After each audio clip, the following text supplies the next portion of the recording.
Today I'm going to talk about something I didn't necessarily want to bring up, but I think it's important to acknowledge, and I think it's important to get it out in the open, and that is that I went through a 3-month dry spell. It wasn't fun, but it was necessary, and I did learn something from it, and I'm going to share it here. My name's Diana. I'm a 44-year-old Iranian woman, and I share my dating stories here on YouTube. You can get to know me a little better through my OnlyFans. The link is in my channel description and in the pinned comment below. So I went through a dead bedroom marriage, and I've shared that on here before. And so when I realized that this situation wasn't normal, I did a lot of introspection. I asked myself, how did I get myself into this situation? Like, those are years I'm not going to be able to get back. And it's also just about how you feel in the relationship. Like, I spent a lot of time wishing that and hoping to feel desired. Like, I had a commenter ask me if I had had casual sex before my marriage, and the answer was yes. I know how it feels to be desired. I know how it feels to have an incredible sexual connection with someone.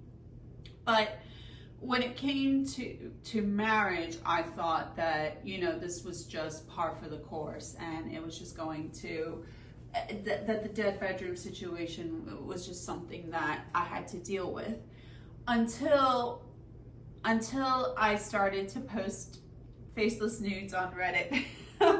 I really just needed like an outlet. At the time, it was a creative outlet for me, and I started posting nudes.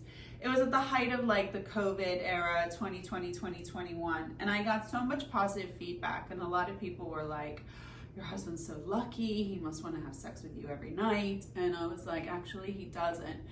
And it was a dimension of the whole, like me evaluating everything as a whole and realizing that like things were not going to change, and I could either continue my life never having sex with anyone ever again, or make some changes. And so I felt like in order to justify that choice, that I had to make sure to never let that happen to me again and never go through another dry spell again. And it has worked out so far. It's been the right choice. I've had incredible experiences, such incredible experiences that I've shared them here on YouTube, going to the swinger club and the sex club. Such great experiences that I went back, and they continue to be good experiences. But dry spells will happen, things will happen. So I'm gonna just kind of break down how it happened, and how I felt during it, and how it broke. So 2025 actually started off really strong. I hooked up with this guy in January who was a very interesting character. I won't get into details about him, but his demeanor and his presence are very commanding, and I liked that. That was something that I enjoyed, being in that energy. So that was good. The sex was okay, it was good. He said it was like 10 out of 10. I'm like, 10 out of 10, wow. I would give it like a 8 out of 10, or maybe like a 7 out of 10, but it was good. It was good. And then in February, I saw someone that I see on a regular basis, but he's really intense, like very demanding of my time in between, like a lot of texting, a lot of like, hey, how are you doing? And I don't really like that. So when he hit me up in March, I kind of just ignored his messages. So month one was March. Then in April, a couple of things happened that caused me to really pause everything in life and take some time out to reflect and mourn. And I mourned the passing of my dog Olive, who was 16. She was the little petite queen of my life, and she passed. And she represented an era of my life, because I had met her before I met my ex-husband. So she represented an era of my life, like the tail end of my single life to getting engaged and married, having children.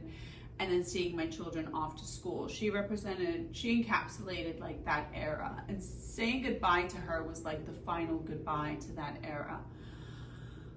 It was a very, very sad experience. And then the day before Olive passed, David Siegel passed. David Siegel was the timeshare king whose a portion of his life was documented in the movie The Queen of Versailles. And David was a good friend of my ex-husband. So when I finally got pregnant, after 2 rounds of IVF, 2 rounds of IUI, I finally got pregnant naturally with my ex-husband.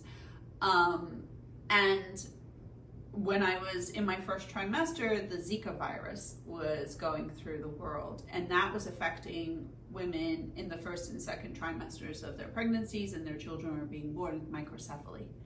So after everything I had been through to get pregnant, finally I was, and now this virus was making its way into the States. Actually, the first detected case of Zika was 1 block from where I worked in Miami Beach. So Mr. Siegel called my ex-husband and invited me to come up and hide out in Orlando at one of his resorts until the threat passed.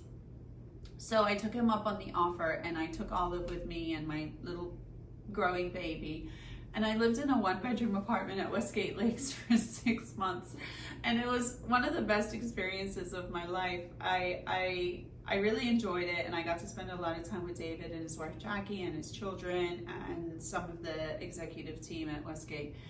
And it was a very good experience. I saw David and Jackie try to help as many people as they could under different circumstances. It was actually David who made a big push to get Narcan available to the public the way it is.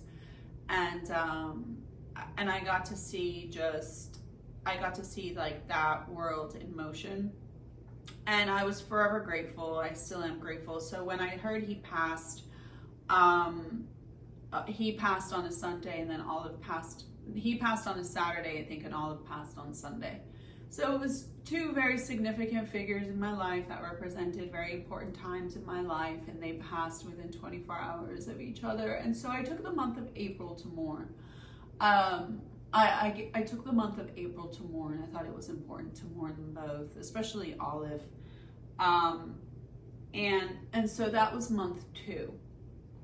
And then month 3 was May. There was some interpersonal stuff between me and the ex that occurred regarding, end of school processes and camp processes that were very stressful for me. And coming off of, the loss of Olive, it was, I felt very sensitive, and I just kind of felt like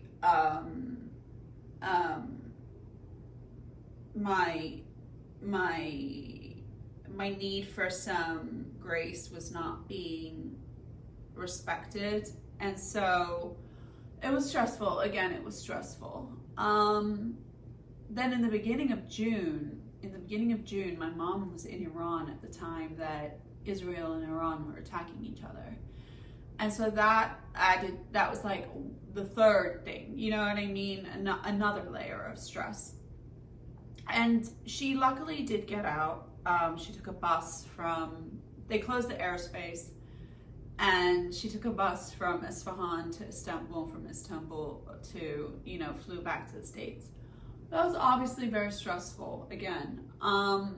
So during this time, I felt like experiencing some physical touch would relieve some stress.